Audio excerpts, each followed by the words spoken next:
Real talk, the metaphor messiah, man. I got this one. Let's go. You ever seen the morning star? Mr. Metaphor Messiah, back to show you who we are. I represent a legacy, a pothead like the 70s, a different kind of mind. They say we only speak in melodies. Legend in the game, I think What's going on, everyone? Welcome back to the channel. It's your boy, Dead on Dave, coming at you live from Germany. You know, today's one of those days where you kind of get tackled with the duality of your being.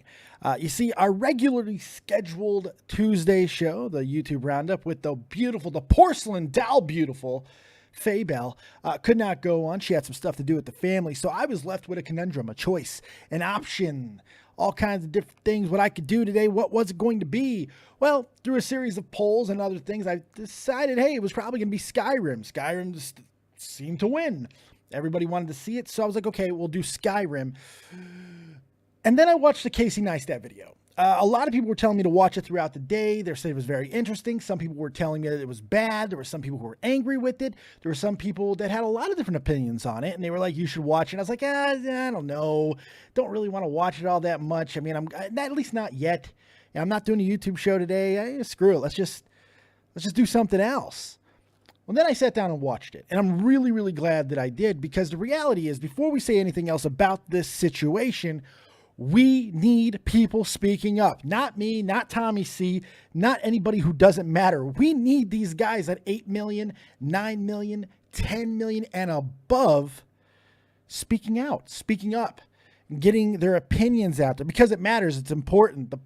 The future of this platform is being fought right now. And if you don't think so, if you don't think things are a brewing, you got to really look at some of the things that Casey talked about in the video, and I do want to talk about that, but you also got to look at things that Twitch is doing. Twitch made a huge move earlier. Twitch is now partnered with a wrestling organization to bring their content to Twitch. Twitch is showing that they're going to expand, and they're not only going to expand, they're going to expand into places that YouTube is already kind of pushing out. It's very well documented by now. All the YouTube wrestling shows that have been affected by the adpocalypse, doesn't really feel like there's a home for wrestling anymore on this platform. Twitch was like, let's do this. And they brought in House of Hardcore, Tommy Dreamer's promotion, and I think that is actually fairly interesting. And it kind of feeds into some of the things that Casey talked about in his video. Before we get into the whole thing, I want to tell you what this is not going to be. This is not going to be breaking down bit by bit, segment by segment, Casey's video. I don't think it's really necessary for this particular video. It's fairly straightforward what he did. I also don't think it's a hate fucking type video. I don't really see the necessary potential in that either. There's really nothing there for it. But I do want to talk about some of the things, because I do think it's important, and I think it's kind of interesting. And the first thing I want to do is address some of the criticism that I've already seen. Not a lot of, to be fair, but by some of his video. Because the first things that I were hearing from a few people who actually contacted me, and then some things that I read on Twitter, was dick sucking. Dick sucking. Casey Neistat dick sucked YouTube. And he did it a lot. That's what I heard. I watched a video fully expecting to be repulsed by the dick sucking by Casey Neistat. And I got about 30 seconds to 45 seconds of maybe supposed dick sucking. Now, first thing I want to do is tell you why there was no dick sucking in this video. Casey Neistat owes his entire career essentially to YouTube. He has friends at YouTube. This is his livelihood, and I do believe he legitimately loves it. I believe that wholeheartedly. I don't think there's any problem expressing that and telling people his beliefs in the platform and thanking the platform at the beginning and maybe a little bit at the end of the video, when you follow that up by rather pointed remarks about all the problems that YouTube is having currently. Don't see a problem with it at all. In fact, I think it makes the sticks a little bit more pointed at some times, because of a guy like this who does have such a big representation on YouTube, so much influence on YouTube, has the ear of people in the offices on YouTube. If he is this upset with it, where he has to go to a video kind of highlighting not only the problems within YouTube, but giving them options and sort of mapping out a strategy for a rival company, you know there has to be some deep-seated problems. Now, The beginning of the video, aside from the alleged dick sucking, which I do not think there was any in this video, to be completely honest, it started around the premise of a video that he felt was very innocuous, getting demonetized. That's the whole workup of the video. And I found that kind of interesting. This is the premise, this is what he was going to be basing off everything from it, because this is the problem that so many creators are having issues with right now. He goes on to highlight everything that's happened over the past few months with YouTube.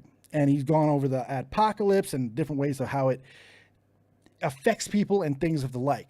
Now, I do want to talk about the shortcomings first, because I do think there are some shortcomings in this video. I think Casey Neistat missed a big opportunity here.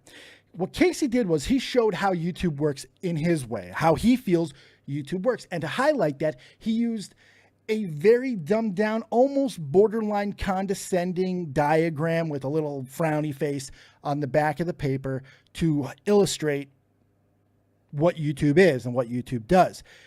I found that interesting. It is very Casey Neistat. This is par for the course from this is how he does his videos, this is how he speaks, this is how he addresses his audience, and that's completely fine. But I feel in the context of a video like this, it's a little disingenuous. And here's why I feel that. He had an opportunity to share some insight. He goes into all the different workings of YouTube, how it works, why it works, what it does, and the different functions of YouTube. And he highlights and glosses over them pretty much those different segments. I feel that he had an opportunity to explain a little bit more in depth to those different portions of YouTube. Not only just to try to give us a little bit more insight, but maybe give us a little bit of clue on how we can kind of work with the platform better. Instead, he kind of talked down to us like it was almost magic of how it works and we really can't understand it. And he wanted us to kind of feel like he didn't understand it, which I don't really believe. I have a little bit of a hard time believing that because he is Casey Neistat and he has such a partnership with YouTube. He knows people. The fact is, he's got to know more than what he says that he knew in the video. I mean, look, I get that you got to talk to your audience how you feel your audience is, but I don't know if a diagram, a very simplistic way of showing it and then not following up on the points a little bit more is the best way to go. I understand why he thinks it might have been, but I think he kind of missed the mark there. And I think that some people are going to dismiss what he said because of it. Not a lot, maybe, but certainly some demographic. Now, I want to highlight right now, this video is getting a hell of a reception already. Well over, it's right around 500,000 views. Very, very quick. Huge like ratio favorite. I mean, it is huge. There's barely any dislikes on this video. It's a very good thing because I think, and right now, I was expecting that to be the case because of how much anger there is towards YouTube. I also feel he made one other little misstep. During the course of the video, he talks about the importance of the YouTube community and how a community, and he used Vine as the example. If the community gets upset and some of the top people leave, which I found it was interesting that he used that specific analogy to highlight his point. If the YouTube community gets upset, there's potential for upheaval. And I found it interesting the way that he went about it. It was subtle, but it was also kind of, I don't know. I don't feel he fleshed it out enough. I think he missed an opportunity there because at one point he actually says that the YouTube community is not upset with YouTube yet. That's insane. The YouTube community is upset from top to bottom right now. And I think it's fairly obvious from anybody who's watched any of it, even in the video that he talked about in his video about Philly D, there's anger laced throughout most of it. Now, Philly D still went ahead and was as fair as it could be. But the reality is there's some major bullshit going on with YouTube.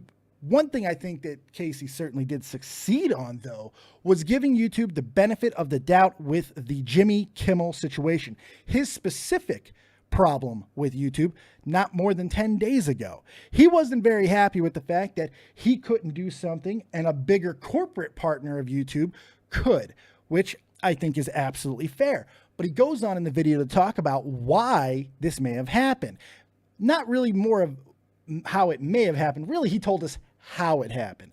See, Casey may have inadvertently given us a whole lot of light. Something that I think some of us knew, but not any of us had confirmed, is that these corporate partners, these bigger celebrities, these huge mainstream media personalities like Jimmy Kimmel, essentially they're able to call their own shots. They're able to work directly with the advertisers. He even says that. He goes, Jimmy Kimmel's able to basically work with the advertisers. That's why his stuff was monetized, and others that were talking about the exact same situation were not.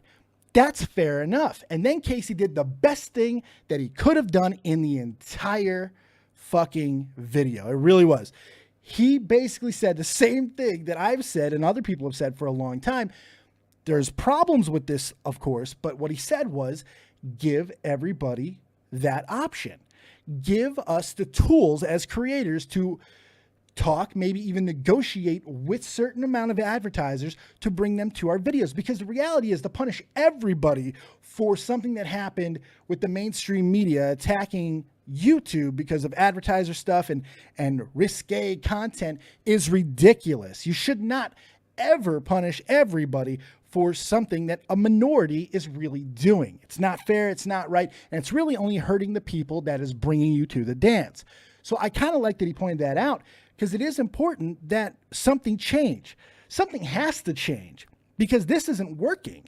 And eventually, if Casey is right, and maybe we're not upset yet, even though there's a lot of people who've been making jumps, there's a lot of people who've been advertising Twitch a hell of a lot more. Me, somebody who was never going to go to Twitch, is now on Twitch.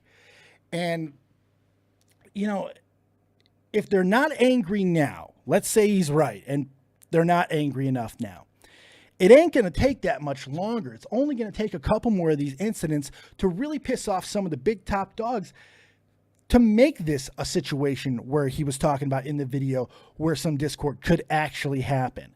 It's going to be very interesting to see how that plays out, but I think he gave YouTube a lot of, maybe he used some inside information about things that might be coming, because the way he highlighted it, I found it very interesting. Give us the tools to be able to talk to the advertisers, to be able to get them to our videos. Maybe a marketplace, very simple, where you can just put your stuff up there, contact directly. Maybe not all of advertisers. I mean, shit, we don't need to be talking to Pepsi or anything, but what if we could? And what if Pepsi and these other huge advertisers made marketing departments that were specifically designed to talk to YouTube creators? Now we're talking about creating specified jobs that works hand in hand with a new, budding, growing form of media. Sounds pretty fucking brilliant to me if it were to ever go that route. Do I expect it to? Not for another few years, because this is going to have to fall apart in a much bigger way for any of that really good logic to fit in. It's going to be kind of interesting to see how it goes from that point on, but I'm not exactly sure. Where does the rest of Casey's video fall? Is it good? Is it bad? Is it indifferent? Did it really serve a point or a purpose? I think it served a hell of a lot of purpose, and I'm not going to get swayed for a second by the fact that he complimented YouTube before he actually talked about all the problems that he had with YouTube.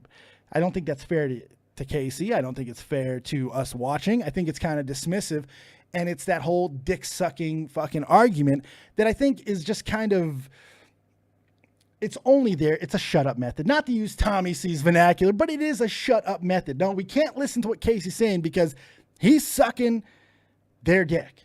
Nah, I don't think that's fair, because I don't think he really did. The other thing I found very interesting, and something that I really, really wanted to talk about, when he was talking about the featured page, this one got me on the trending page, the recommended, the big page, the one that everybody talks about, the one that he himself takes criticism for constantly being on. He talks about this, and this was risky. This was a risky thing to do. But did he say too much? If you go back and watch what he said, at one point he talks about there needs to be more transparency and open communication between YouTube and its user base, which is 100% true. And while he was going down that line of logic, what he said was, if the people on the trending page are there, maybe there needs to be some sort of little notification as to why they're there. If it's a staff pick, if it's an algorithm gold mine, whatever. That's wonderful. But then he said something really interesting. He showed a red monetized button that said paid. paid for. And the words that he used was, if that were possible to pay for it. He talked that to me was interesting, because why say it? Why say it? That, like, let people think it, but when you yourself say it, and he was kind of jittery in this part of the video too. Now, this is some tinfoil shit. I'm not going to lie. I can't read, and it was hard. I don't know if he's ever paid YouTube or if that is even an option, but he talked about it potentially being an option. I found that interesting as fuck that he said that. I wonder if it was a little bit of a slip. But then again, editing and such, it could have easily been taken out. Why leave it in? Then I go back to a couple things that I noticed in the video. If you watch it again, it's not particularly well edited. In fact, there's 3 different points in the video where there are cuts where he actually repeats the same word. It's like he starts the sentence over. I think it's bad edit. So I'm wondering, maybe something was left in that wasn't really supposed to be, because I found it kind of interesting. That to me, I was like, damn.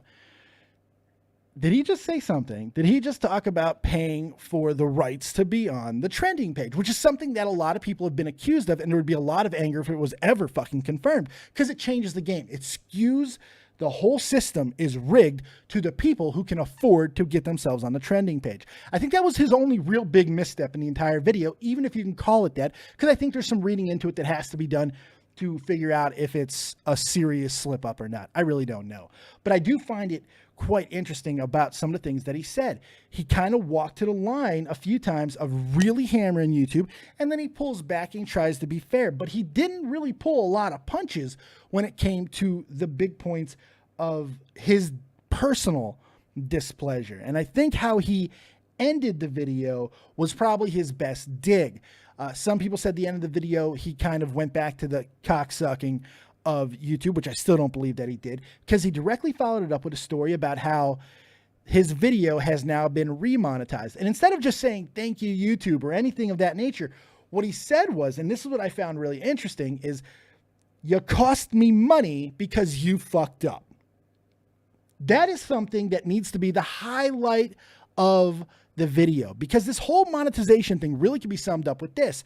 The yellow button of doom, the one that you yourself, if your video has over 1,000 views, keep in mind, can appeal, still costs you money, because your major, especially for a live streamer or anything like that, or people who are kind of dependent on trending topics, by the time your appeal comes in on somebody's, by the time you even notice that you've been demonetized, or excuse me, limited monetization, you've already missed out on your prime monetization window. So you've lost a big chunk of change because somebody in the algorithm, the computer, or however these are being chosen to be limited monetized, fucked up. And I love that he pointed that out. And he said, this is not cool. And I think ending it on a note like that also really does kind of set the entire tone when you go back and you watch the video as a whole. When you think about everything that you saw and it ends with that, I thought it was a very good way of just hammering it home. So overall, I think Casey accomplished a lot with this video. I think he showed YouTube a lot of things that a lot of people have been saying, but because of his status within the community, an 8 million guy, a guy who is well set, he doesn't need YouTube to have a career. He has many different things outside of the platform. So for him to come back into the community and show displeasure with YouTube's working with the community, I think is only a positive. Now, there are people who are going to dismiss what he said just because of the fact that he was complimentary at times to YouTube in the video. Once again, don't think it's a problem for a second, to be fair, when you're criticizing, which he certainly did throughout the video. I don't think anybody could say he did not take shots and just tell the truth, really, about YouTube. So I thought it was kind of cool. I like that he did it the way he did. Human Ahmed with a $5 donation and super chat. Thank your beautiful face for that. We'll do a Copious hat change. Yeah, I think a Copious hat change is in order for you. We'll go to the Chicago Cubs World Championship hat, because I'm probably not going to get a chance to buy another one. They're probably done. Fuck, I hate the Dodgers. Okay, so that's basically where I stand on it. I think this is something that YouTube kind of needed to hear. Whether or not they actually listen to it, it's kind of irrelevant. I think a lot of people are going to see it. A lot of commenters are going to make videos on it. A lot of people are going to be talking about the points of it, which I think is all only positives. That is, if anyone's listening up at YouTube headquarters. hopefully Casey and his contacts that he talked about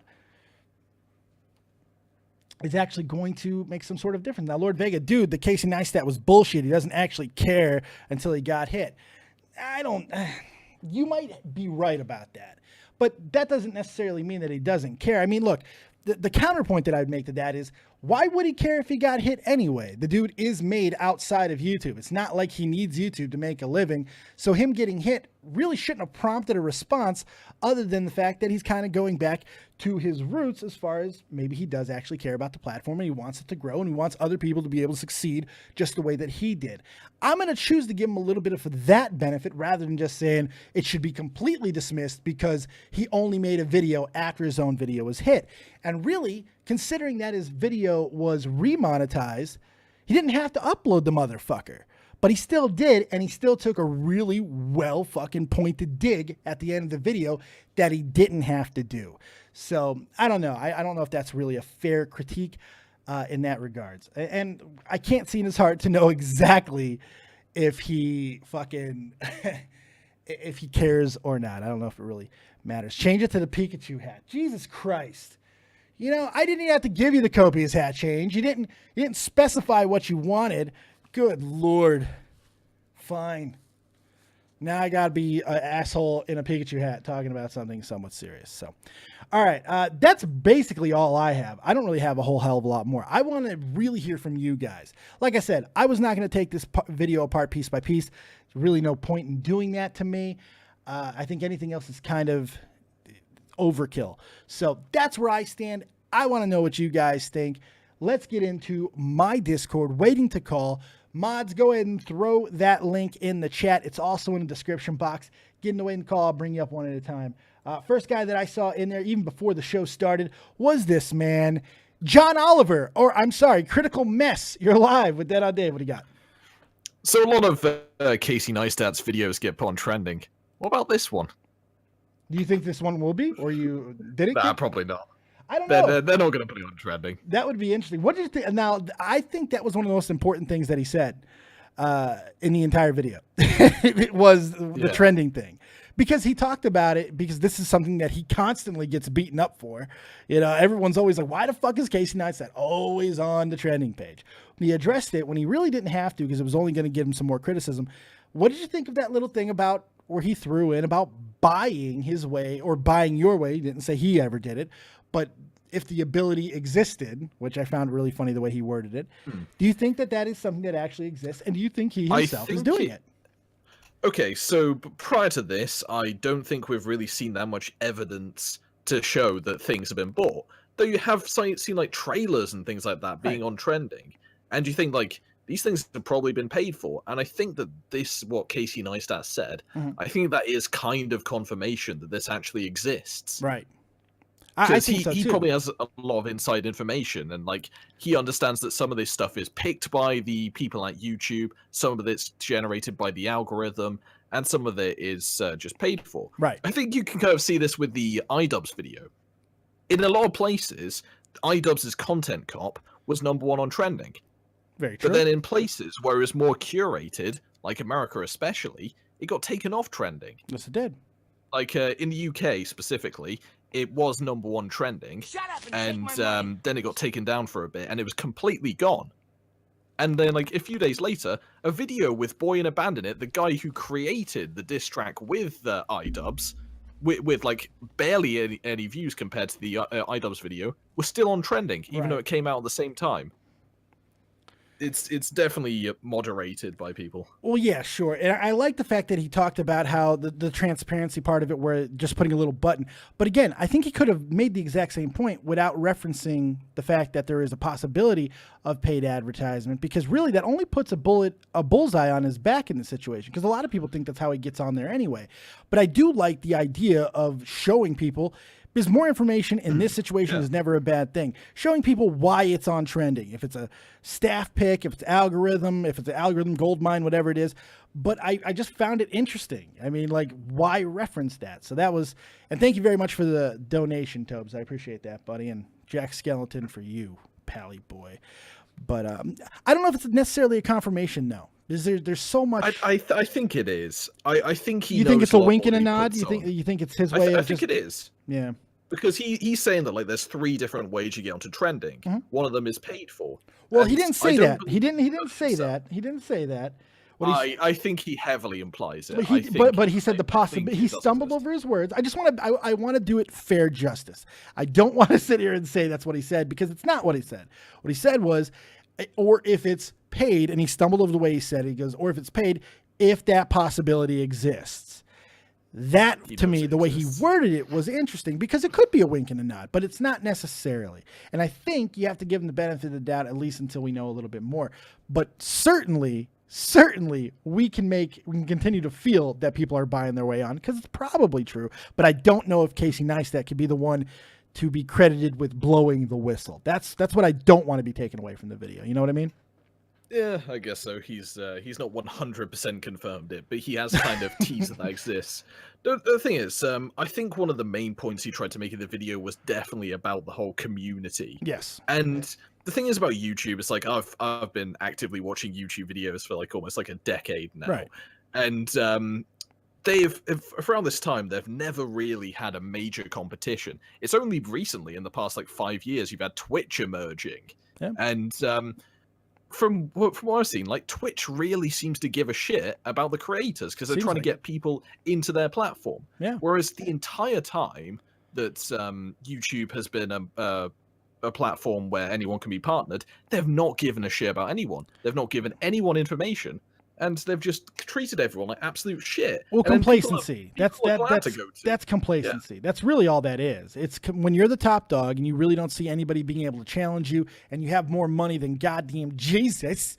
You get complacent. And I think YouTube has certainly done that. We've seen that with some laziness within website design and changes that have been made, and just simply not really doing the upkeep in-house that they should be doing. So I think that's really just a complacency issue. And I think that was one of the better things that Casey kind of pointed out without ever using the word.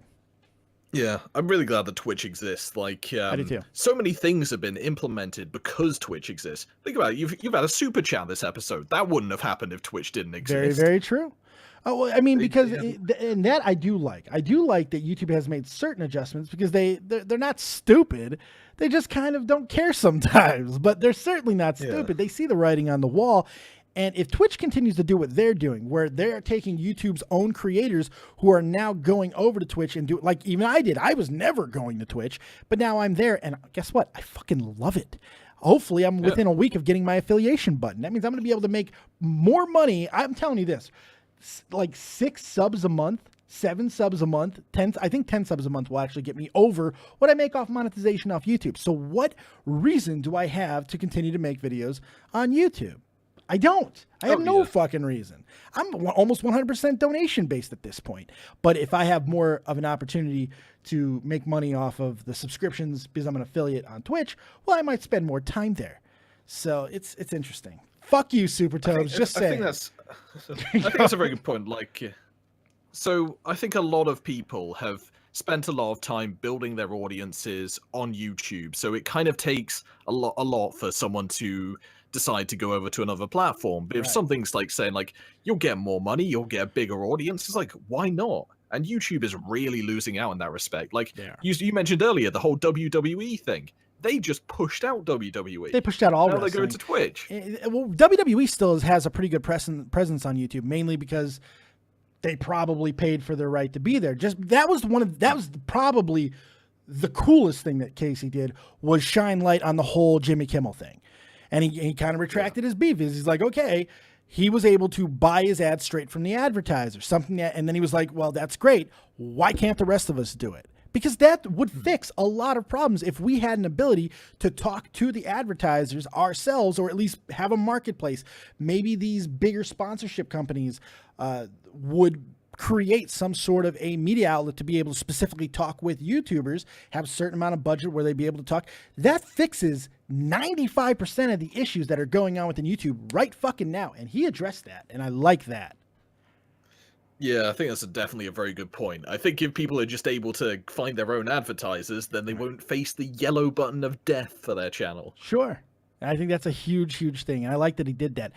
But it's going to be interesting to see how this whole wrestling movement to Twitch, if this is just the beginning. Tommy Dreamer's House of Hardcore promotion is a relatively big promotion on the independent circuit. Not a lot of people talk about it, but it makes money. It does a good job and entertains a lot of fucking people. So it's going to be interesting to see how they do specifically on Twitch, and if other smaller promotions like maybe even What Culture end up going over to Twitch and they can make certain deals. And if that brings an audience, that could be something that starts to turn the tide, because that's going to bring a whole separate demographic that Twitch has never tapped into over to Twitch. And it's a really smart move.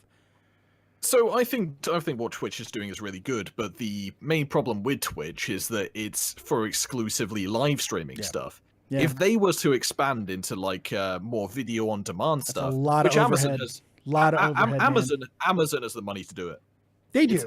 Amazon could possibly do it. If that's a risky partnership, though, Amazon man. would be able to do it. That's a risky partnership. I don't know. They have the resources to do it, but it costs a lot to be able to house that much fucking data.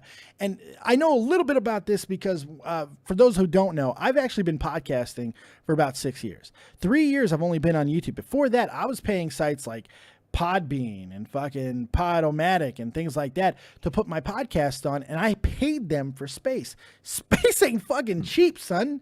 You know, so to have things not only on demand, but on demand in fucking perpetuity. I have videos that are 3 years old on here. That's expensive. So not everybody's gonna be able to do that. Now maybe Amazon partnering with Twitch would solve that, but that's a big crossover. And I don't know if either one of them want to do it. Amazon owns Twitch, so. Do they? They own them? Then why isn't this a thing? Yeah, because they bought them quite a while ago. So now they I didn't know. So if they could invest like a lot into Twitch and expand both into the video content and say to the video creators, hey, you can make more money on Twitch, plus we already have an inbuilt audience. So why wouldn't that already be on the table? That's what I don't understand. If they own them, then why not already put that on the table? I don't know. They're probably making enough doing streaming at the moment, seeing as you can easily make more streaming, like especially with the donations and shouts and things like that. Maybe they don't think it's profitable, seeing as YouTube itself isn't making money there. Alex Butters in chat, Twitch terms of use is fucking strict. You can easily be banned over there. No, you can't. Look, I'm foul. I'm filthy. I'm foul. I'm disgusting. I haven't had a problem. Just don't say the N-word. Don't say the N-word. Control yourself, you fucking animals. That's all you really got to do. All right, Critical Mess. You got any final thoughts there? Because I got a bunch of callers in here now. So I'd just like to say rest in peace, Roy Dotrice. He died yesterday, and he was the guy who narrated the Game of Thrones books. Yep. I was listening to him earlier, and I didn't realize he lived a long life, 94 years. Very, very good going on. Well, that's a celebration then. You know, that's not mourning. That's a celebration of a great life spent. Yep. Too bad he can't narrate the rest of them. I was going to get them on Audible. Oh, there you go. Also, one of the Jerky Boys people died as well. One of the bigger Jerky Boys, or Trailer Park Boys, not Jerky Boys. Trailer Park Boys, big Canadian friggin' show. He died as well. Oh, God. There you go. Yeah. All right, Crit, I appreciate it, buddy. Yeah, have a good one. Enjoy the rest of the show. Thank you, John Oliver. Good stuff. Let's bring in my good friend, my buddy, my partner, my compadre, mi amigo, mi hermano, the one and only Lord Vega. What's going on? Fuck me, daddy. What's up, man? What's up, Long partner? time no speak, baby. I know, right? What's up, dude? Good, man. How the States treat you? Not too bad, man. You know, aside from dealing with my crazy fucking mother, you know, other than that, you know, it wasn't too bad. I had a good time. Saw a lot of great shit. Was down in Florida for a half a second. I didn't see you. Well, I know because I didn't leave the fucking airport. I was in Fort Lauderdale. You should have told me. I would have went down to Fort Lauderdale. That was like 3 hours from you. It's okay. I went down, had some lunch with you. I ate at Chili's there, man. It was fucking great. Yeah. Look, I wanted to say my piece. Yes. For Mr. Casey Neistat. Yes. Right? So who you don't like. Let's preface that. You don't like him. I'm not saying I don't like him. I respect him as a content creator, and he did kind of, unless somebody else can correct this, I don't know. But I think he did kind of innovate the vlog and get this structure to it. Yeah, he did. The whole vlog platform. I think he's at least part of, we'll say, a handful of creators that made that genre high quality, very interesting, all that good stuff, right? I'd say he's one of those guys. So 100% agree. I put respect towards that. I'm not the type of dude that respects you because you have money and a lot of subs. Right. But if you did something like that, then you definitely got my respect. That doesn't mean, yeah, exactly. I'm with you 100%. But you come out with a video like this one, and you're saying what? And again, correct me if I'm wrong. I saw it once, I didn't see it over and over again. But one of the bases for his arguments was like, oh, this is about community and this and that, right? Isn't that one of the main bases? Yeah, he talks about YouTube is pretty great because of that community. Well, yeah, one of the reasons why YouTube needs to be more respectful towards the community that makes it great. And that was more of his point, is the fact that they're not transparent enough with us, which I 100% agree with. So why does he give a shit now though? That's a different question. I mean, look, sometimes you can only save something when you see that it's fucking falling off the cliff. You could watch a goddamn lemming walk towards the cliff. You know that little fucker's going to walk off the cliff, but you let it go, you let it go, you let it go. And then you're like, ah, shit, I kind of named him in my head. I need to go save him. Sometimes you don't act until it's a really appropriate time to act. Now, I'm not saying that's what he did here, because this could be motives driven by something else. But would it really be money? Because this dude he's loaded. He's got shit all outside of YouTube. He doesn't need YouTube anymore to be a crossover star. He's already crossed over. So what would his reasoning be to make the video now just because he had a little bit of a snafu with a video that would later get corrected? I don't see how that would be a correlation. I still call bullshit. I still call it bullshit. It's the same argument. It's the same argument for other big creators. Same thing with Philip DeFranco. Why do you need a Patreon if you're clocking in 30 to 50 grand just for mentioning a sponsor? Well, it's a little bit different. And by the way, somebody just donated $5 to keep this fucking hat on because he's a bastard. But he said, we need a weekly show with you and Vega. Yes, I know. But he's busy and he hates me. I don't think he likes me very much. I don't hate you. I don't hate you. We just have to figure out what we're gonna do. That's all. I told you whatever you want. I'm giving you keys to the kingdom. Do it. I'm telling you, man. You could talk about tap dancing, and I'd fucking be like, yeah, tap dancing with Lord Vega. I'm telling you, man. Yeah. All right. Well, we'll have to get in DMs, man. All right, we'll get up in them DMs. Sorry, son. That's all right. But yeah, I don't know. I just hate when motherfuckers come out with community shit when they're the furthest away from the fucking community. Dude. I think it's a different argument, though. I think it's a different argument than the Philly D argument, though. I do think it's a different one because he was critical, and then even after the fact that his video, he didn't have to release it after his video got remonetized. He could have shelved that video right there, but he didn't. In fact, he made his biggest point and his biggest criticism in his last dig at YouTube in the last 30 seconds of the video, where he was like, you're costing people money because you're fucking up.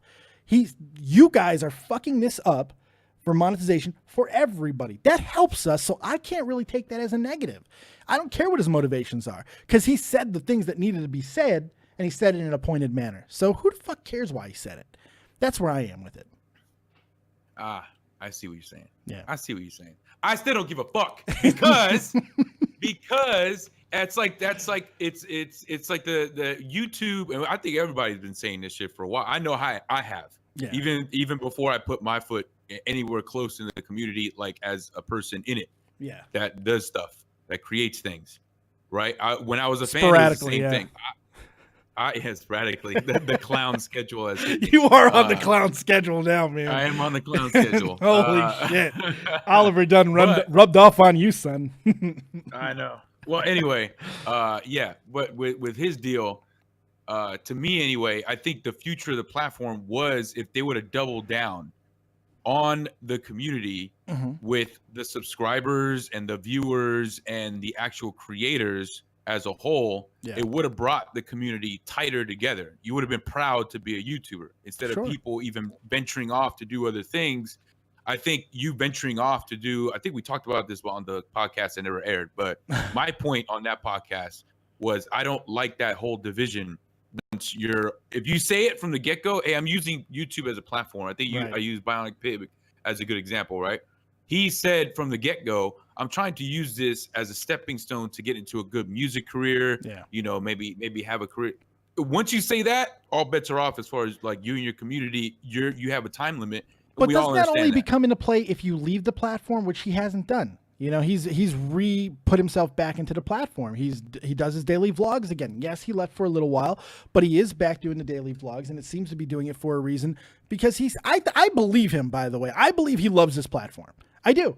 I think, why else make the fucking video? If he wasn't making YouTube videos, who the fuck is Casey Neistat? Who is Casey Neistat? He's still if making he ain't them. on the trending page, if he ain't on the trending page and that demonetization affects his ass to the point where Casey Neistat is no longer Casey Neistat. Let's go on to. He's working with everybody else now. He got shit bought by fucking HBO 4 years ago. You know, he's got shit with CNN. He's got deals all over the place. He does not need YouTube anymore. He could leave this platform. Then what is he talking about? Then what is he talking about? Well, that's what I'm saying. That's the whole point. The fact that he's continuing on YouTube and kind of being a champion for the smaller YouTubers in this video, because that's what I think he's doing. He's helping the rest of us out. I think he's helping the rest of us out by making this video, kind of speaks to that point. Because what other reason does he have? I see your point. I agree. But I'm going to get to you to bitch about it, right? Nice. Let me go. That's what I like. Let me go into the let's see Casey Neistat's personal community in his celebrity. Let me see here. Here's the difference. Let me see. Sitting down with the president. All right, let's go down to the comments. Top comment, 443 or 93 supplies. Let me see. Casey Neistat, did you interact with this individual? No. You might have. All right, next one. I don't know. There's a lot of interaction there. So what? Now you're getting on him for not. Wait a second. So now you're getting on him for not talking to his fans enough. I get on everybody for not talking to your fans enough. I don't give a if you come on to a video and you talk. Tell me this: am I lying when I say that YouTubers that are huge only really interact with their fans? One, you got to pay money to go see them. Yeah. VidCon, I was personally there. This guy didn't show up for 45 motherfucking minutes or 30 minutes or whatever it was. I got witnesses like I'm Alex, Leon. We were all sitting there for a long ass time. Finally, he comes in. You're fine with filming the horde of fans that are trying to fuck you and try to run your ass over while you're running to the stage. But when he gets up on stage, he's like, "Oh, sorry, I don't know." Isn't this all just speaking to the point of how you hate Casey and not really about the video, though? I don't like creators that are like that. Period. Yeah, but I mean, what does it have to do with the video? Because fuck Casey Neistat. No, it's my point is if you're coming out to be real, if you're coming out, right, not joking around, if you're coming out and you're saying anything about community, I take that point and you're saying you can't put it to the side. I do. So some of your credibility to me goes away. But I mean, that's like saying that a murderer can't tell other people not to murder. Of course they can. Of course they fucking can. They can. That's a right. They can also they can say whatever they want. The point's still correct though. Even if what we're saying, even what you're saying about Casey not being interactive with his community enough, which I don't know if he is or not, because I don't pay attention to the motherfucker. All I know is he looks like Sean Penn. All I know is he looked like Sean Penn with AIDS. That's all I fucking know. Other than that, I don't know a hell of a lot more about Casey Neistat other than that. What is that racist? I'm white. What's incredibly racist? It's ageist, right, maybe. Go ahead, keep going.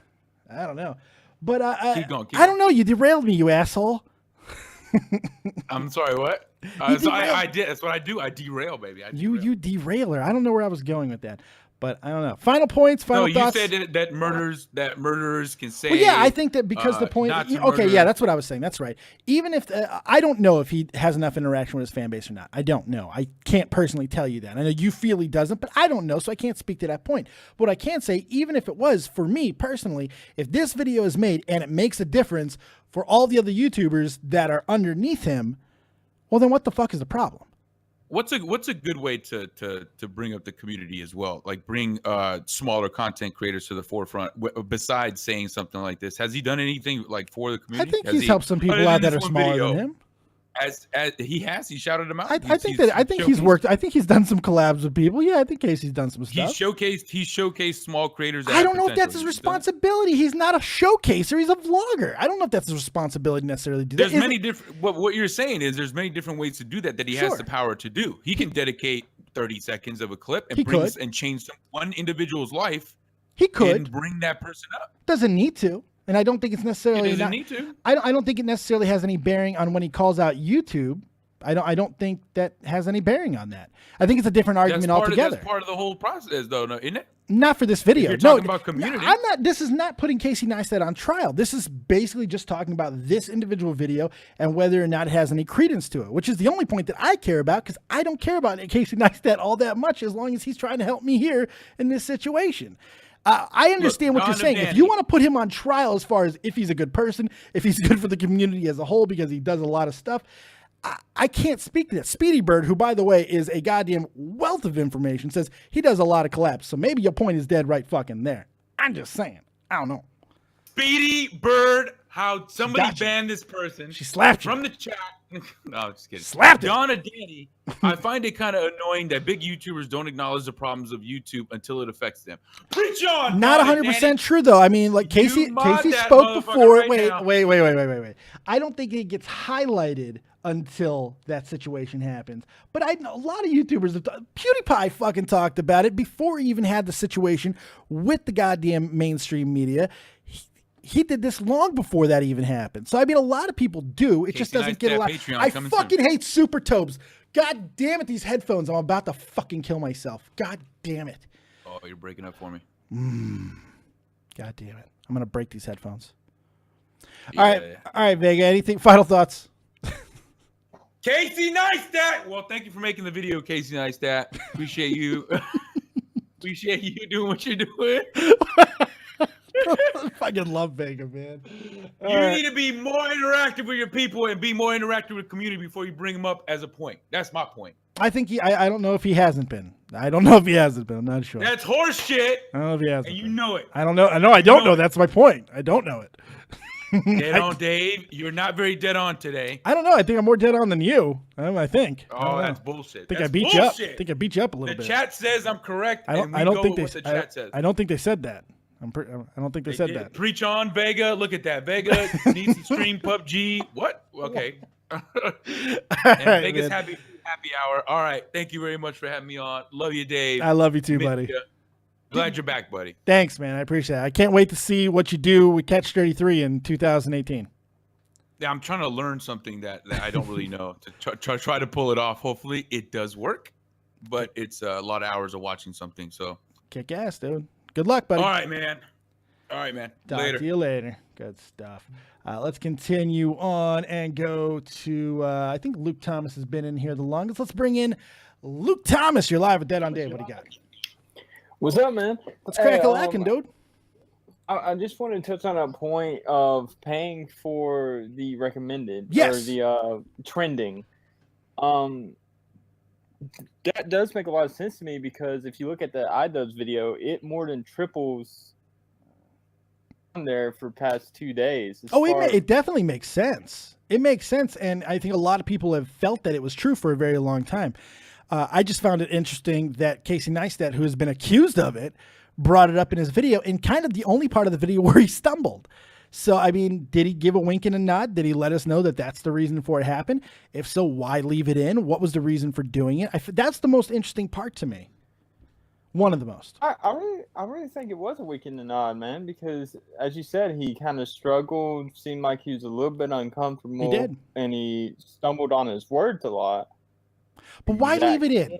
That's the thing. That's the thing to me. He knows it's going to draw criticism. He knows that it's going to be a point that where everyone's going to pick up on it because it is a sloppy part of the video. Why leave it in?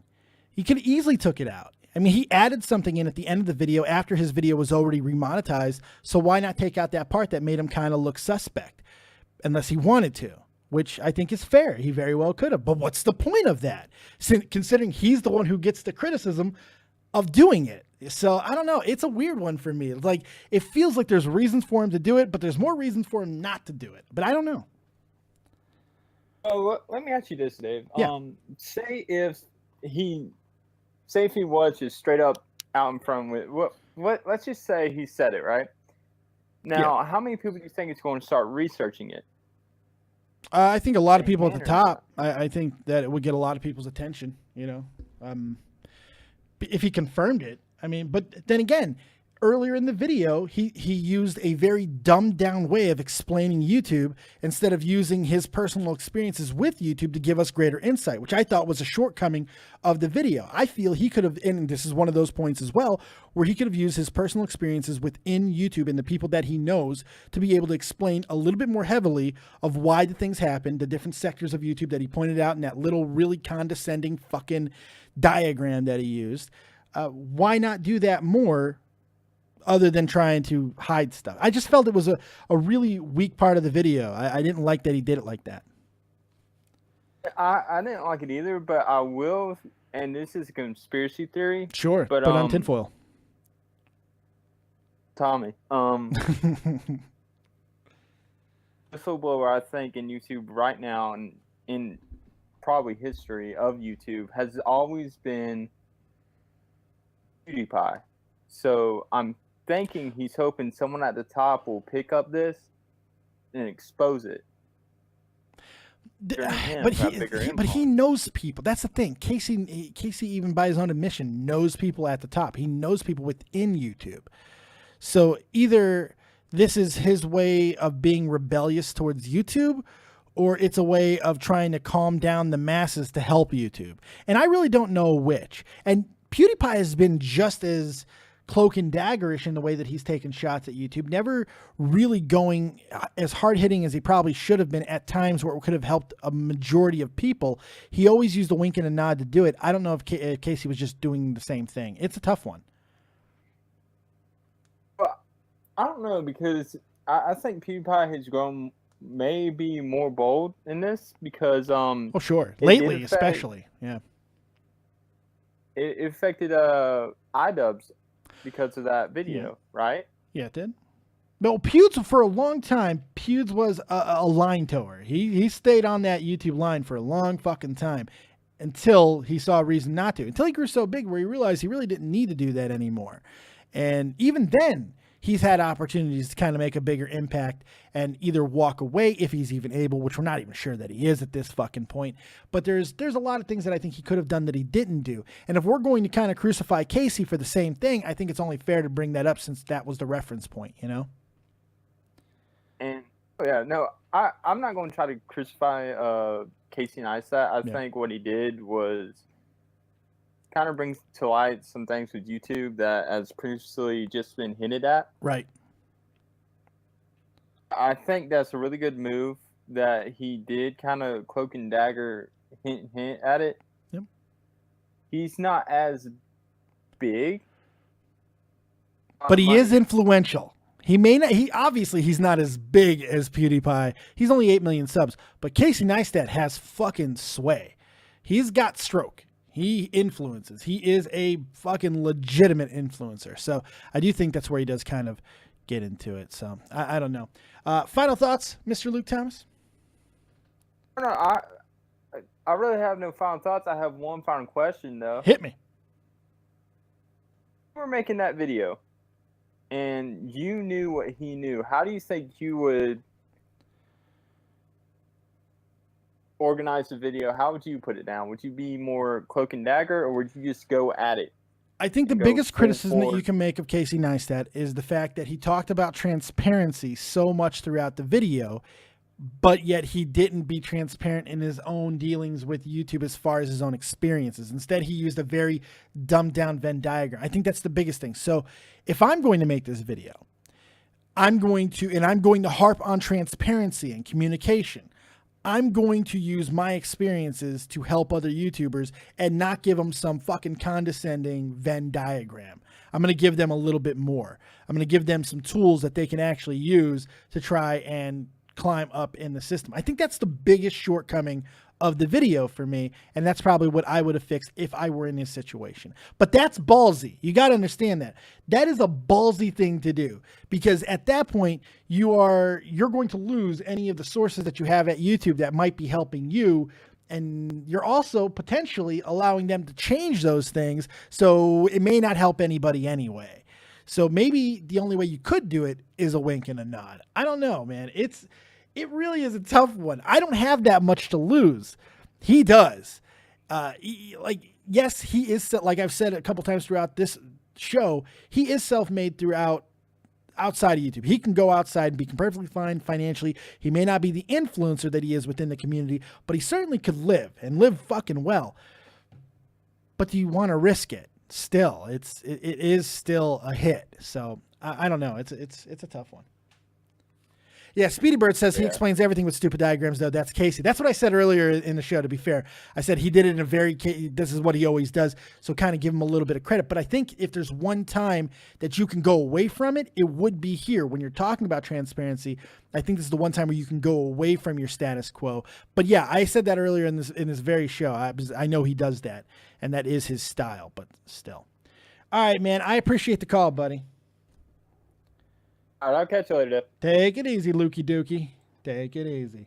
Let's bring in, here's a dude who's been waiting for a while. Actually, yeah, let's bring in the man from Scotland with the voice that you'll never understand, but it's not going to matter because he's so fucking charming and Scottish. He's Rodmus8 on Twitter. Gaming Fault here on the YouTubes. The one, the only. Will goddamn Dylan. What's up, buddy? Hey, dude. I'm not going to talk about Casey because I've not watched the video, but I do want to bring up how much YouTube shit on the small YouTuber. Okay. Which I've noticed. Totally went away for like a month, and then like people know I've worked like for about about a month. I've done at least 4 months worth of content leading into next year. Even I think it stops in March. And this month alone, I've had to fight Konami, fight from my videos getting the yellow monetization button. Yeah. Instant every single video, Dave. Then I found another thing. Now, I done the Transformers video. That video is, I think, 4,000 views away to 400k. And in my options, which I didn't know I had this, it's been selected as off to show up in recommendations. None of my stuff was getting seen at all. Well, but that was a toggle. There. Well, that's something you have to. I didn't even know it was a. Well, yeah, you didn't know, but I mean that's on that one's on the user. That one's on the user. I mean, there's the tutorials that take you through every aspect of YouTube, and I mean, it sucks that you didn't know that it was there. Don't get me wrong, it sucks. It does suck, but it is on yourself to educate yourself of your system that you're using. To be fair, it's just like fighting. I mean, that's what I was going through the stuff tonight, and even looking at it. That's me just won every battle against Konami. Yeah. For fair use. And even the stuff that's not even been released yet, I'm like, I'm going to get hit with everything again. Next 4 months, I'm getting hit with everything again. Well, the thing is, and this is going to sound pretty fucking harsh, YouTube doesn't care about us. They don't. They have no reason to. I mean, to be fair, Will, our videos get hundreds of views if we're lucky. If we're lucky. It's... Should there be more of an emphasis? This is why I've always felt there needed to be a tier system within YouTube that would correlate with what Casey Neistat said about letting the advertisers go directly to the content creators. I think this would fix all of the problems. We simply wouldn't have it anymore. Human Ahmad, put on the scouter. Fuck. Okay. All right. I'll put on Frieza's scouter. Thank you very much for the super chat love. Fuck, man. This is going to suck. Oh, well, I'm taking off Jake. Fuck this. All right. But I think there needs to be a multi-tiered system, and that would fix a lot of it. Because the reality is, I mean, like, they're not making anything off of a couple hundred fucking hits. You know, they're not getting anything out of it anyway, especially after everything that's happened with the advertisers, because there's just simply not enough to go around. Is that a good excuse, a good reason? No, it sucks shit. But I think in some terms, from a business standpoint, it is at least a legitimate one.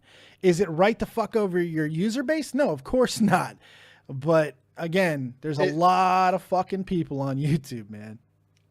That's it, Dave. And I mean, I can even see even you moving to Twitch was a great move for you. And like you said, everything it's paying off for you. Yeah, it really is. That's you past 500 followers on it, and like you said, I think it's a week away. Then you start getting hopefully within the week. I've done less than 10 videos. I've already hit 500 followers. I'm really happy with my move to Twitch. And here's the thing, I'm gonna recommend you and anybody else that's currently on YouTube, especially if you're game streaming, go to Twitch.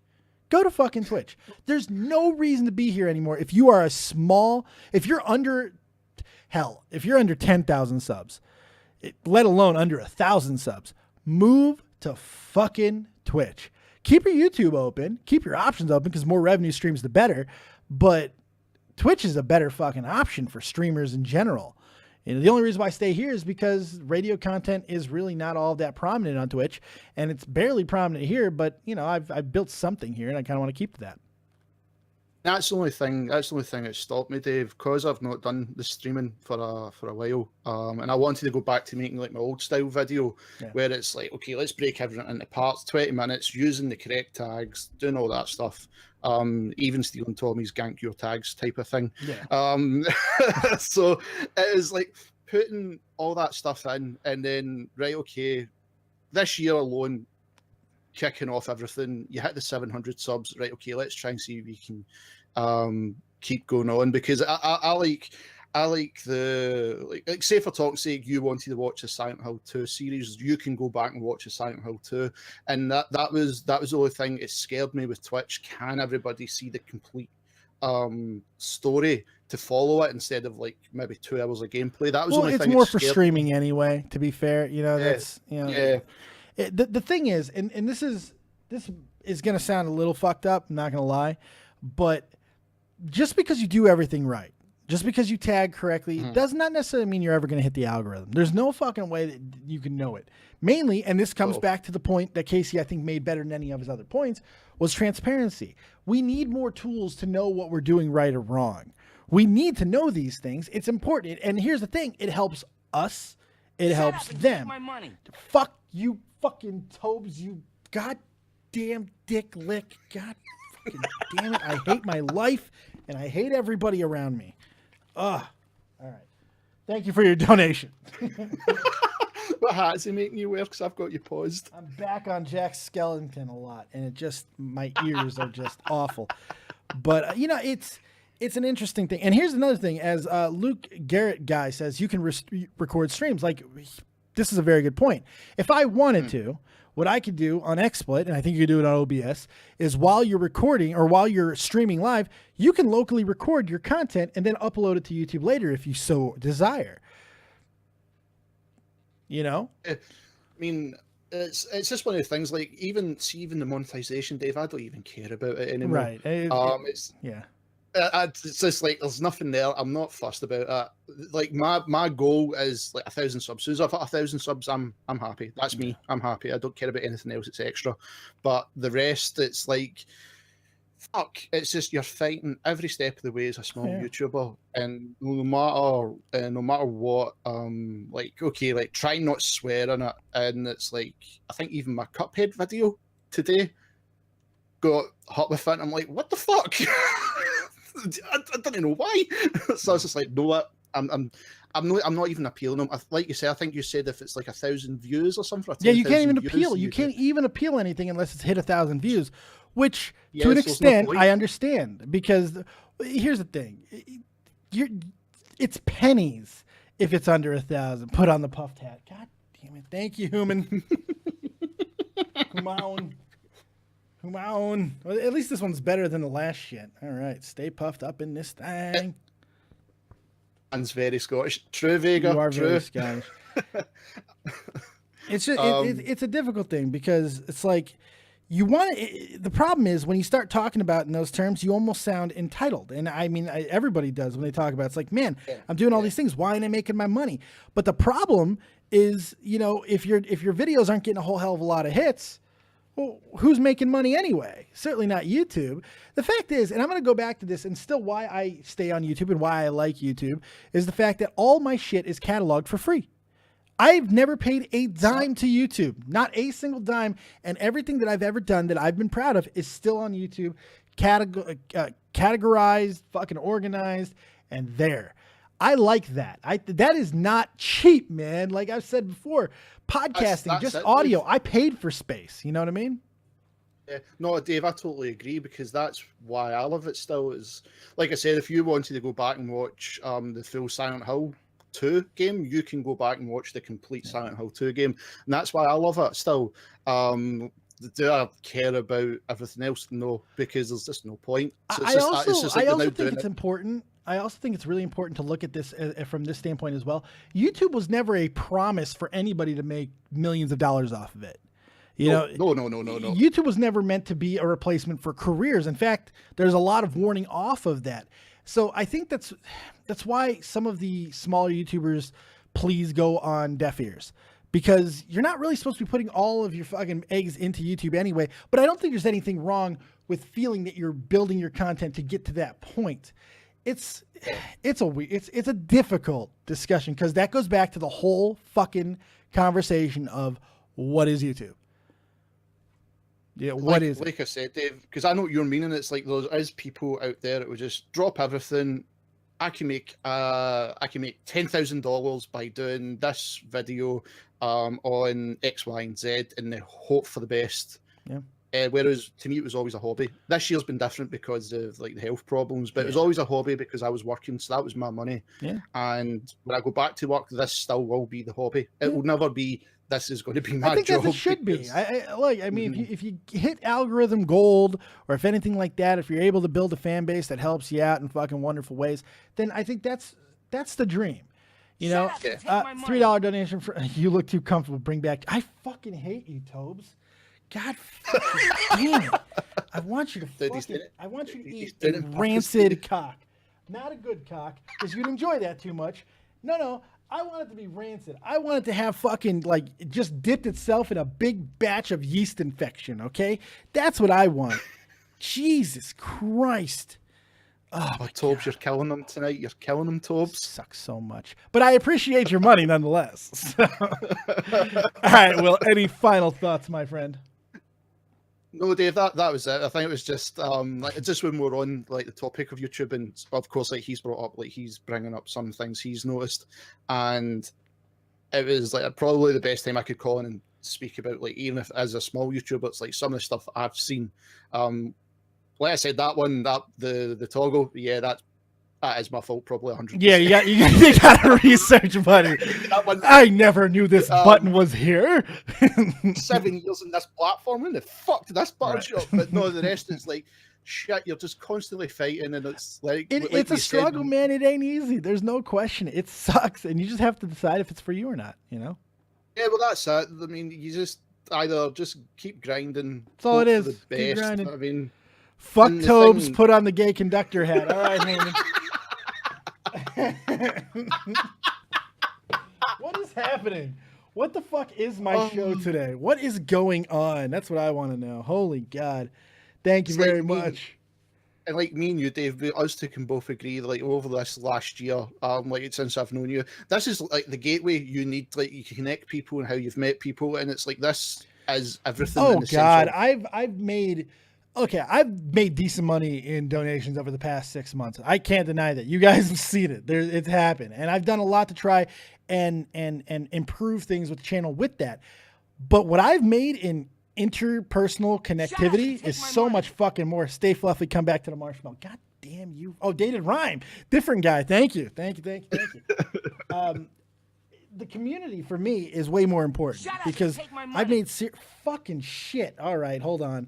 Now we're getting crazy here. Luna Blarp, $3. Princess Dave. All right, we're going to go Princess fucking Stay Puffed. Holy God, this is insane.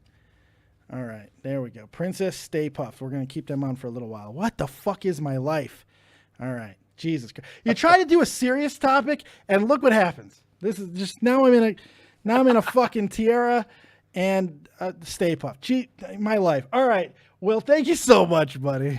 Hey, thanks for having us on, dude. All right, buddy, take it easy. Thank you. Bye. All right, let's go ahead and here, Drummer's been here for a while. Let's bring in my good buddy, the one, the only Drummer 828. What's up, pal? Hey, Dave, how you doing, man? I'm all right. Sorry to keep you waiting, pal. Yeah, so I was really split with this whole thing. I'd say, like, at the very beginning, I was really pissed off looking at Casey Neistat's video. Why? Well, my initial feelings for this would be like, you know, this isn't a brand new problem for everyone else on YouTube, Right. but it is a new problem for him. And it almost felt like the only reason he was speaking up and, we need to do something about this because it happened to him. Had this never happened but does to that him, matter would though? he have made that video? But does that matter to me? I don't know. I don't think that matters to me. Like that, the video gets made if it helps. But if it helps people, because here's the problem with it. And I'll let you go into more detail in just a second. But this is my whole problem with that, because you have to get into his heart. You have to get into his heart. You have to know exactly what he's thinking, exactly what he's feeling, and basically you have to 100% be able to prove, at least to yourself, that he is a self-centered prick who cares about nobody else, even though there is things that can prove that otherwise with things that he's done in other collabs in the past with smaller YouTubers that Speedy Bird apparently can really fucking point out. I think it's really important to stress that, because you have to be able to prove this guy's a piece of shit. And I don't know if you can do that just because... I mean, you're basically calling him self-centered until the point that he's something that affected him. Now he wants to care. I don't know if that's fair or not. Yeah. I don't know if it's fair. All right. Well, I mean, but go ahead, please. To be fair. Well, no. well, then what's your point then? Because we're talking about. Well, okay. It doesn't have to be fair. What? It doesn't have to be fair. I can have my opinion on him. Anyway, fair enough. Yeah, absolutely. So anyway, it was in my head. That's why I was pissed off at the beginning. Yeah. Like, dude, what the fuck you popping up in here all of a sudden? You want to get all, cranky because it happened to you. But it's been happening to other people. You've been totally fucking silent, hadn't said anything. Community thing, which is like this tired shit I hear from big YouTubers. Whenever they're in trouble, they're ready to round everybody up and let's talk about the community, guys. But like when they're not in trouble, when they're doing fine, you don't hear shit about community. I don't think that's true. I think that it's only highlighted at these times. But the fact is, a lot of YouTubers, especially the vloggers, constantly talk about community. I know Casey's one of them. Constantly talks about his fan base. Constantly talks about the community. It's just it's only being highlighted now because nothing gets done. And guess what? Nothing's going to get done because of this video. It's not like this is really going to change anything. It's probably not going to change a fucking thing. By the way, thank you very much, Supertubs, for another donation, even though I hate you. But it's again, it's going into his heart, and which I don't think you can do. It's tough to do. You can see through hearts, Dave. I'm magic. Oh, are you? That's helpful. I would say this though, man. It's like, they bring up the YouTube community thing, and I say that I don't believe that YouTube is a community. I don't believe that. I think that is a load of shit. Really? Let me tell you what YouTube is. YouTube is a group. It's a collective of cliques, and there's a hierarchy of cliques. Well, that's a community. And depending on you just use two synonyms for community: group and clique. You just use two synonyms for community. A community, I would say there's more of an intention of communication in community. With click, that's not the case. I don't know. I mean, would you call this a community? What we're a part of? I mean, we talk, we're interpersonal. We're actually friends. I consider us friends. I've tried to help you out in situations where I thought that you need. That's a community, right? This is a community. We're the Dead on Dave community, yeah. Well, yeah, but that's part of it to me. That's all. It's a section, just like you said. I guess I agree with that portion of it. It is a collection of different things, but we're all part of YouTube. And do we always want to help each other out? Like that. No, I do. I know I do. I love this community. And it's because of YouTube that you guys are here. We're here on YouTube, so yeah, YouTube community. As a whole, they want to group everybody in and say we're all a community, but there is no community unless needs a leg up or some shit like We're constantly fucking each other over though, drummer. I mean, Jesus Christ. You talk about most of these goddamn big YouTubers, they're fucking each other over constantly. Fucking over bigger YouTubers, smaller YouTubers. I mean, if anybody is responsible for not having a real concise fucking community, it's us the users, not YouTube for not giving us enough campfires to sit around. I mean, Jesus Christ. They're not responsible for creating it. It's us for maintaining it. So I don't know about that, but I will say this. I was really ticked off about the Casey Neistat thing at first for the reasons I explained that obviously you don't agree with, but I still agree. Well, because I don't see how it if it helps people, if the video helps people, I don't see how it fucking has any bearing. To me, because again, so to get through the rest of what I'm trying to say here. Go man. get to the point, goddammit. I'm fucking trying. You're not doing a very good fucking job, man. I'm sorry. You keep I'm gonna start talking, and I'm not stopping until you fucking stop talking. You keep. So here we go. Well, here's the So thing, I'm drummer. If you could go 2 sentences without contradicting yourself, I wouldn't have to interrupt. But if you want to continue, I wasn't going to be fucking mean about it, but now I guess I kind of have to, since you want to get me for cutting you off. Stop contradicting yourself, and I'll stop cutting you off. Now, once again, I'm going to let you try to go, and you can try. All right? Go ahead. All right. So the whole point of me making this conversation was to say that I was conflicted and going in both ways on this. I was explaining why I was pissed off first, but then I was going to explain the reasoning behind that, where I came down and realized maybe this is a good thing. In fact, I'm also trying to fucking agree with you at this point in the conversation, Dave. Well, get to the fucking point. Get to the point. Christ. All right. This is fucking done, dude. Fucking hell. So yeah, I guess I'll sum it up. I'll take what I can get. Fuck Casey Neistat, but I'll take any fucking help I can get at this point. Well, so I was helping you get to that point, and yet you still yelled at me. I was trying to help you get to that point. Well, luckily, I love you, Dave. Yeah, no, I don't think you do. I don't think you do very much, but that's completely fine. Here's what you should do, though. Hang on to this little argument. Also, I want you to pay attention to the last time I called in and gave you my conspiracy theory about the whole changes on YouTube, and you argued with me on that. Yeah. And I've been watching your show, man, and you ended up coming right around to some of the stuff that I was saying that you argued with me hardcore again. Yeah, I can change my mind when evidence presents. It's not my fault you didn't present a very good argument. That's not my fault. That's totally not my fault.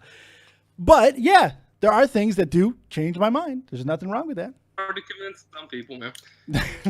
All right, Trevor. Wait a second. Your conspiracy theory. I'm the one who fucking helped point that motherfucker out. What are you talking about? Your whole goddamn. I'm one of the first people that pointed that fucking thing out. I can send it to you on Twitter.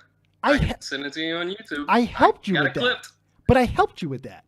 I got it clipped. No, you argued against me. What point exactly? Because let's go ahead. Go ahead. It sounds like you had an ulterior motive to calling in the entire time. So go ahead. Absolutely not, Dave. No, it seems like it. Go ahead. Conversation. Well, make your point. I don't want to contradict. Which conspiracy theory are you talking about? Which conspiracy did I dismiss completely? Tell me. I'm gonna get all my ducks in a row. Tell me which conspiracy theory. I'm not saying you're wrong, drummer. I've not once said you're wrong. I'm simply, in fact, I even admitted to the fact that I changed my mind. But tell me which conspiracy theory. That's what I'm asking you. How YouTube changed a lot of their recommended videos, people not showing up, channels kind of vanishing to anybody on the outside. See, it's kind of a hard argument to make. And I don't think I dismissed any of that. That's it. I said what I always say in situations like that. I don't know. Pretty sure. Mm-hmm. I love you, Dave. I don't think you do. I don't think you do. Well, I love to argue with you, Dave. How about that? You don't do it very well, but that's okay. All right, drummer. You have yourself a good night. Later, buddy. Good Lord. He was heated. Oh, look at him. All angry and sweaty. Let's bring in Dave's sweaty jockstrap. You're live with Dead on Dave. What do you got? Oh, thank God that guy wouldn't shut his cornhole. I know, right? I'm the one who's cutting him off. You wouldn't shut the fuck up. He's going to yell at me. Unbelievable. He just kept repeating his I know. I'm not going to beat him up. I'm not going to beat him up. It's fine. Goddamn 2016 Leafy video. What do you got, jockstrap? We're not beating him up. What do you got? Okay. Well, frankly, I think the whole argument of people are entitled, I disagree with that. Like, I feel like entitlement isn't inherently wrong because if you're hustling and bringing traffic to YouTube, you're getting 1 million views per video and you're instantly getting demonetized.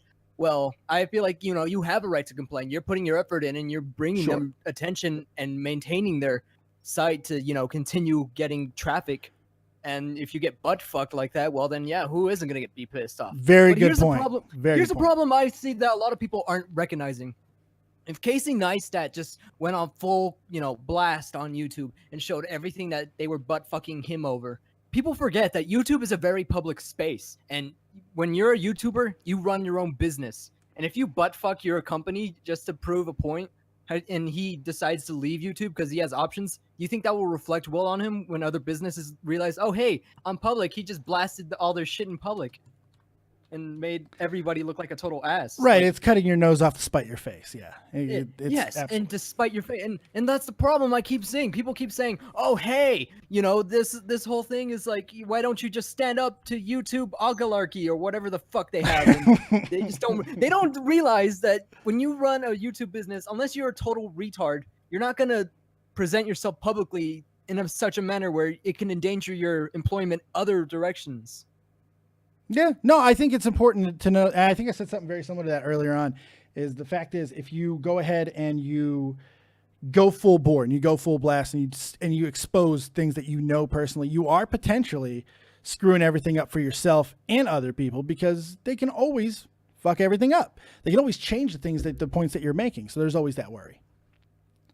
Okay, but all right. Now getting back to the point, another more final point. Yeah, I disagree with the whole it's inherently wrong that the big guys don't care about the little guys, because, you know, when you see shit in the toilet, you know, big deal. Shit's in the toilet. It's going to happen. I think But if you see ideally you can make the argument that people should watch out for each other a little bit more, but it's not necessary, and it doesn't necessarily make you a bad person either. I agree with that. Go ahead. No, and like, so if you find shit in the kitchen, there's an issue because it shouldn't be happening at that tier. Yeah.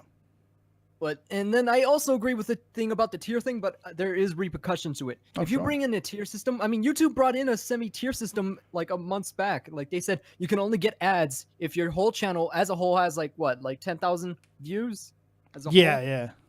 Yeah. So when they implemented that, people flipped their shit out thinking, oh my God, YouTube isn't supporting the lower tier creators. And it's like, why the fuck should they? Yeah. In the first place, anyways. Because, you know, you build up a reputation, you get paid for it. You get a cult of following. But if you just keep thinking, oh, hey, you know, the whole adpocalypse, it could be easily solved with that tier system you implemented. Easy. You know, you hit 100 million views or whatever. You know, you have 1 million views on your channel. You know, you consistently get 10K views per video. You know, you can put ads on that. Advertisers can just look up people they think, oh, hey, this guy would be charming. Yeah, direct advertising might be the way to go, but it does have inherent but problems with it. So the inherent problems is that the community is going to flip their shit out like some Rodney King-esque proportions riots. I think there's two sides to it. I think that there's definitely different ways that you can go with it. There's good and bad to both of those things. And Vega says this caller is obviously a liberal. By the way, Human, thank you very much for the $5 donation. There's another Vega. hat change. Everybody loves Vega. I love Vega. He is a fellow taco, and I am so, he is like an icon. He's a fellow taco? Yeah. Wonderful. All right. Anything else, sweaty jockstrap? I think, you know, people should pay more attention to the terms and services because you agreed to this fucking shit. Own up to it. You might be a liberal. All right, take it easy, buddy. I might be totally. Read your shit, you idiots. I got, you know, he's not wrong though. It's not an inherent wrong argument to make. You should know what you're getting into, and to bitch about it after the fact, after you agreed to it, is kind of stupid. I do agree with that to a point, even if it does kind of sound fucked up. I do agree with that to an extent, but at the same time, I guess we can be all idealists and go, hey, this is how the world should work. But unfortunately, the world doesn't fucking work that way all the time. Let's go. Who's been in here for a while? Let's go to Dated Rhyme. What's going on, buddy? Hi, Dave. I wanted to ask you something. Casey talks about in his video how it's very difficult for him to get into YouTube. Now, I'm sure somebody of Casey Neistat's structure, structure, and his credibility, I'm sure he has somebody on the inside. Well, he said he did. He said he did. Then why can't I get answers? Like, obviously. Oh, I think he has answers. I just don't think he's giving it to us all cut out and put on a fucking board. He used a lot of wink stuff in this. What's that? I don't think it's as clean cut as he's saying it. Oh, obviously not. But I mean, just because he has those answers doesn't necessarily mean that he's in a place or a position or that he necessarily should give them all on a silver platter. Now, I've said earlier in this very show that I think he should have been a little bit more transparent in his own interactions with YouTube and some of the things that he might know, and not just give this little kind of condescending diagram as to how everything works. But at the same time, I also understand your reasons for not doing it. If you have contacts at YouTube, it's kind of hard to be able to just say, to throw all that away for something that might not really help very much. Vega is a pussy and Dave is a princess, says Luna Blarp. I guess I'm putting back on the princess tiara. There we go. Thank you, Luna. Very, very much. And apparently, Vega's a pussy. So there you go. But it's a difficult thing, because if he has all the answers, does he necessarily have to give all the answers? Is it wrong of him for to do it? Especially if it's going to be outing his sources in YouTube. Because he didn't name anybody, but he does says he have friends in management in YouTube. So I don't know. I think he did a lot in this video as far as winking a smile, kind of cloak and daggerish, the way he kind of said things without saying them completely. It might have been the best and safest way to go. And the reality is he does have something to protect. Oh, yeah. Obviously, if you look on Social Blade, Casey isn't with anybody. You know, he isn't partnered in some buddy fun club. Like, that's another thing, you know what I mean? Yeah. We just don't know. Like, it's all a bit, you know, spooky. A little bit. He was very cloak and daggerish. Very, very, very. So. Yeah, I apologize for your note prior to or disregarding that you brought it up earlier in your show. I've only just tuned in from about 10ish. Oh, you're good, man. No worries. No worries at all. But yeah, it's an interesting catch-22, and there's a lot of things that Casey doesn't say in his like vlogs that actually is happening. It comes down to what's his responsibility to do so. You know, I mean, yeah. I understand the argument. I do. And I totally get this for everybody who's saying, well, he has a responsibility because he's a big YouTuber and he should be looking out for all the people below. No, he doesn't. Well, he doesn't have that responsibility. It's right. It's a good thing to do, but he doesn't have that responsibility. He does collab with other people. He did make this video. He has made other call out videos in the past. It's not like he's done nothing, but it's never going to be enough. Unless you completely torpedo your own career to give to everybody else, that's the only way you're ever going to make the idealist happy. And I don't think that's fucking right. That's not fair either. At one extreme to the other, you know? It's a catch-22. Yeah, it is. It really is. And I don't know. We're gonna have to wait it out a few days. That's what I'm saying too. I think that there's a lot to this video that you're gonna kind of have to wait out for. And you know what? I kind of want to apologize a little bit here. If I do cut people off at times, it's because I do tend to, as you know, someone who's trying to run a show, I do tend to look where somebody's going and try to fill in the blank and kind of keep the show moving. And sometimes I do overtalk a little bit. I do apologize for that. But you know what? At the end of the day, Dead on Dave Productions. I can do what the fuck I want. Just exactly, and I respect you for that. Yeah. This is airtime. It's valuable. Yeah. But yeah, that's just my point for the night, dude. That's pretty much me done. Well, there you go. I appreciate it as always for allowing me on the show. No problem, David. Good to see you all. Vega, stay awesome, dude. Don't let Dave take down. Vega's a pussy. All right, there we go. Let's bring in Charles. Charles, you're live with Dead on Dave. What do you got? Hello, how you doing? Let's crack a lacking, pal. Yeah, not bad, man. How are you? I'm alive and well. That's the best way to be. What do you got for me, Pally boy? Well, I only just heard, only that Dead on, not Dead on that, that's you. Casey Neistat video I watched earlier was the first time I've ever watched him before. I have not watched many of his videos either.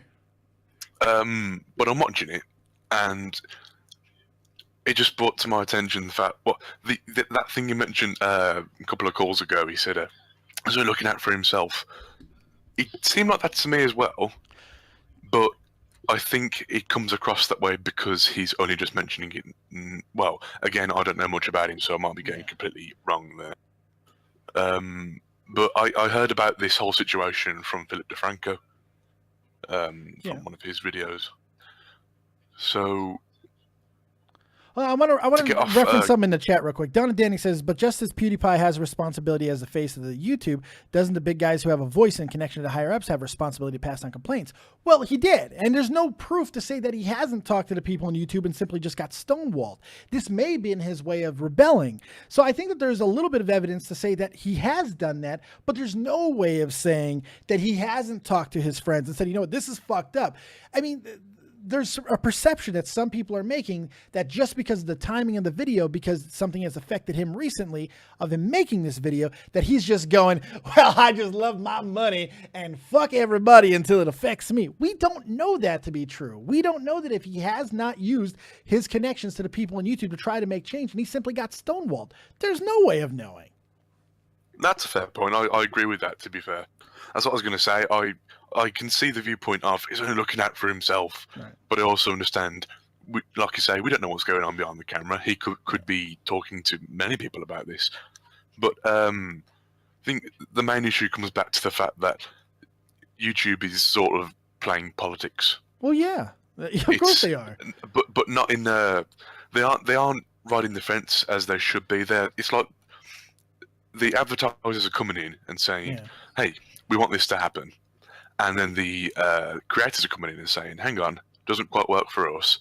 Can we just have some sort of... It feels to me like the creators are trying to get a nice middle ground, whereas YouTube and the advertisers are trying to go, no, this is how it's going to be. I don't know if all creators are trying to get the right middle ground. Well, not all of them. That's the thing, and I don't know. Look, I 100% agree with the fact that a small majority of YouTubers who have broken trust of YouTube and fucked with the sponsors, the advertisers, that should not be reason enough for everybody to be affected. And that was one of the biggest points of Casey's video, by the way, is the fact that there shouldn't be this way. It should not be affecting everybody because there's a minority of creators who have cost us advertise revenue. But I go back to my original point from months and months ago that this system was always flawed and broken to begin with because there is no regulation. You know, a lot of things that people are always talking about as far as making it more fair, you're actually asking for more regulation within YouTube, which nobody fucking wants. Because then you have to be accountable for things that they're accountable for on the bigger level. And I don't know if there's a way to balance that out with how many people are on this platform and how much money there is changing hands and the fact that we don't have direct access to the advertisers. I think that it kind of makes it a difficult situation to ask for something, but not the repercussions that come with it. Now, I don't think a lot of people think about that. That's a good point. Well, I came into this thinking, I'll tell him what I think, but you've changed my mind on that now. That's actually a really good point. Now I'm thinking, as you say, YouTube needs to start listening more to the creators, but again, the creators need to start understanding that, say they do get their way, say that they get all the advertisers they, whatever, it's not all going to work out. There's going to be certain things that don't work. There's going to be creators who are still left in the dark because, but the main thing that annoys me about the whole situation with the adpocalypse and all that, about a year ago, I was thinking, I might start a YouTube channel. I might, you never know, might become popular. Now I'm like, dude, I would be fucked if I tried to do YouTube. It's not going to happen. It's so hard. It's always been hard for a newer person to get themselves off the ground on YouTube. Yeah. And now especially so because to get off the ground, you need to dedicate all of your time to YouTube. Well, yeah, in some ways, yeah. Because you're not getting enough money for it. Or you just got to get lucky, and there's the luck factors too. There's the luck factor. I'm always going to tell people the same thing. If you want to do YouTube, do YouTube. Don't count on it as a necessary fucking way to become famous or rich or quit your job because it's a lottery ticket, But if you're doing it for just reasons because you want to make content, well, I don't see the fucking problem, and I don't really see a lot of point in complaining over the things that you weren't supposed to be getting it for anyway. I don't know. All of these conversations are catch-22s. They're all paradoxes. They're all oxy-fucking-morons. I don't know. It's all, there's no clear-cut way. There's no clear-cut path. Final thoughts there, Charles, because I want to wrap this up. I've been meandering for an hour and a half. Of course. Final thoughts. I don't know.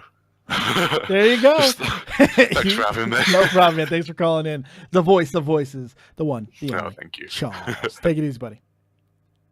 Charles, everybody. Donnie Danny said, and I found this interesting, I'm not saying Casey Neistat in particular haven't tried. I'm saying overall that they do have a kind of responsibility. Absolutely, to a point. Ideally, everybody has a responsibility to do the best that they can for everybody who's involved and around their situation. There's no question about that. But you do have to make the best judgment, and considering we don't know his exact situation, it's kind of hard to use the word responsibility and tie it to each individual person when we don't know their situations. You know, it's so easy to say from where we're sitting that a bigger person has a responsibility to take care of everybody below them. But what if they're simply not able to, and by doing it, it costs them their spot and their voice and their chance to influence? I think that's something to look into. Let's bring in Super Tobes. I'm sorry. The Rainer Divulged, final caller of the night. What's up, pal? Hello, Dave. How are you? I hate you. I just want to let you know that. I hate you a lot. You caused me a lot of distress. Well, you know what? You can hate me because I did it on purpose. I know you did. No, I love you for it. I appreciate your donations, man. Very generous. I appreciate it. Love you, man. Well, it's better than donating $20 outright. Just fuck with you in the entire show. Well, you did a good job of that. God damn it. I got yelled at tonight by Drummer. He yelled at me. That was mean. Because I cut him off. I was trying to help him. Yelled at me. Damn. I didn't know what point it was. I had to yell at him a little bit. I got to take the other guy. Oh, wait. Let me bring this guy in. Hold on. Wait. Oh. I'm bringing you two together. Here we go. Go. Hi. Oh, I can't hear him at all. Yeah. I can't hear him at all. Ooh, oh, that's bad. All right. All right, human. Thank you for your donations. I could hear him. I could hear him. Yeah, me neither. I could. I think I heard the stream in the background, but that's about it. I'm not sure. All right. So what do you got for me, Pally? Okay. So the thing is, I personally really like Casey Neistat. Maybe of course you it's do. Well, what does that mean? Nothing. Just saying. What's that supposed to mean? Similar ideologies. That's all I'm saying. But please continue. No, he's borderline progressive. I Is hate he? that shit. I'm a liberal. Is he borderline progressive? Okay. I thought he was liberal. He is borderline progressive. He's not. He's no classical liberal. Oh, he's not. Okay. Oh, he has got to be classical liberal. Excuse me, classical. Yeah, fucking neoliberalism, that sort of garbage. Different discussion for a different day. Go ahead, continue on. Yeah. That's a Dave Rubin story shit. There you go. Beyond me, buddy. yeah, Trust me, I'm stupid. The reason I really like Casey Neistat is because, well, I see myself in him in the form of how passionate he is about the work he puts in. Yeah. To his YouTube videos. I tend to really like people who are passionate because I find them to be honest, and maybe it is just the optimist in me, and I see passionate people as very genuine people. Yeah. Because if they care about something, they would fight for it, and that's what I think Casey Neistat is doing. Now, I think his approach is a bit lacking, not disclosing some of the problems, which I could understand why he doesn't. But at the same time, you have to appreciate that he's doing it. I mean, you say that he's PewDiePie is bigger than him, but PewDiePie is not getting the same numbers of views per video that he's getting. Mm-hmm. So he is I'd say the biggest YouTuber on the platform right now. If you look at his views average and like the amount of interaction with he certainly is one of the biggest influencers. I don't think there's a lot of question about that. Yeah, that's true.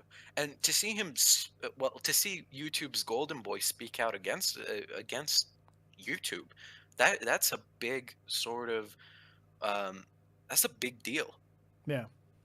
Yeah. So that's so the you thing, liked the know? video. You like what he did. I liked the video. I liked what he did. I think it's one of Casey's least videos he put effort in, but yeah, it's definitely sloppily edited. There's no question. There's a few points in it where you could tell, and I'm not sure that everything that was shown was supposed to be shown, to be completely honest. But I'd like the video overall. I think it had I think it could potentially have a fairly positive effect. I think at the very least it portrays that. It shows that, hey, I care. Now, of course, people are going to go right to the, why do you care now? And you've never cared before. I don't know if that's necessarily true or fair. And I don't know if it really has a bearing as long as, I don't know if it matters. That's another part to it. I don't know if it necessarily matters. It's true. Yeah. I mean, it's just very I'm tired. You got anything else? I'm exhausted. No, Dave. Me too. Fuck, I have a sociology class in the morning. Well, go to your sociology. I don't want to go talk about feminism, Dave. Yeah, you do. Mm. No, I don't. Yeah, go do it. I'm no Casey Neistat. There you go. Tobes, thank you so much, man. I'm sorry, Divulge. Thank you so much, but I can't You get can still call me Tobes, man. Oh. It's fine. Then what was the You're point? my daddy. You can tell. Oh, you can call. I'm daddy. Whatever. It's just I'm rebranding because I want to do YouTube. That's Fair the thing. enough. There you go. Well, I wish you best on all your endeavors, my friend. You have yourself a good night. All right. Good night, Dave. All right, Love guys. you, man. Love you too, you sexy mush puff, you. All right, guys. Hopefully you enjoyed the show tonight. It's definitely a little bit more contentious than I thought it was going to be, but I like that sometimes, and it is good. So hopefully you guys enjoyed it and you had a good time. And we will see you next time right here on Dead on Day Productions. Keep it copious, folks. Remember, as always, if you don't have talent, have talented friends. Thanks for everybody who supported. Thank you for all the fucking crazy donations tonight. Y'all are a bunch of nut jobs, and I fucking love you for it. See you next time. Take us home, Santa Claus.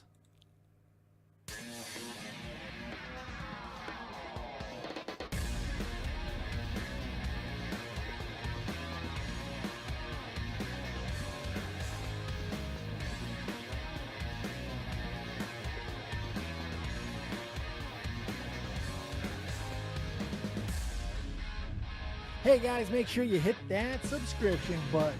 Look at me dance. Look at me dance.